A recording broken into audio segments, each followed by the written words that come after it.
Tuko 9 kwa familia yetu. Mimi ndiye mdogo wao, the last born. Na nafurahia venye familia yangu imenishikilia mpaka hapo. Waliona nina uwezo wa kuhudumia wana Mũrindũko. Na ndio siasa yangu nilianza hapa nyumbani.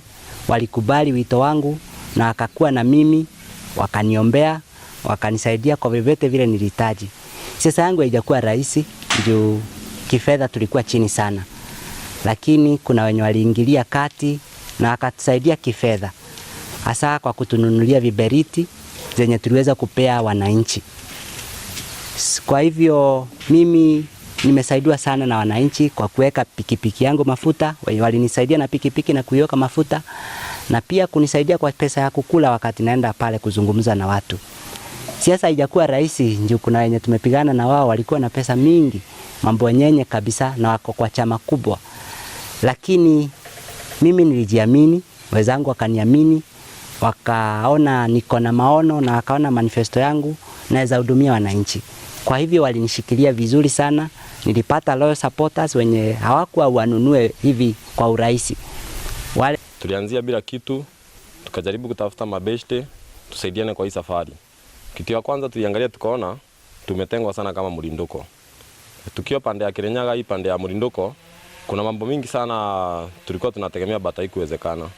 Ukiangalia pande ya basari, barabara, maji, stima na youth empowerment na pesa za vikundi za mama, imekuwa ni ngori sana. Lakini after tulikaa chini na Nyamũ, nilionanga ako na agenda, na hizi agenda zitatupeleka mahali. So mimi nikaamua hata nimsupport. Tukakaa chini, tukaona ile idea tunaweza uza, juu hatuna pesa, hatukuwa na pesa, ati tunaweza enda mahali tuambie watu kuwashina ati 50, 100 ama 200. So ile idea tulikuja nayo ilikuwa ni idea ya kiberiti.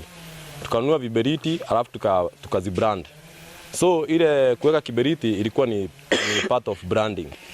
Ndio mtu akienda kuchaguana pale anakumbuka anachagua Charles Nyamũ, anachagua uongozi mwema na anachagua mwangaza wa Mũrindũko.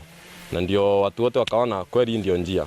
Wakati huyu mtoto alisema anataka kuanza siasa akue akiwa kama MCA, niliona amejitahidi sana, lakini kupitia maombi naona hakuna kitu haiwezi patikana kwa Mungu, na ninashukuru Mungu kwa sababu amejitahidi akiamini Mungu na Mungu akamtendea. Mimi nashukuru tu kama mama yake, nikiona kama mtoto mdogo kama huyu anaweza kujitokeza, anaweka hata nguvu wale wengine wako nyuma yake, na watoto wa area hii vijana wajitahidi pia wao wanaweza kupata kitu kwa area hii, na Mungu ni mwema kwa sababu hakumwachilia.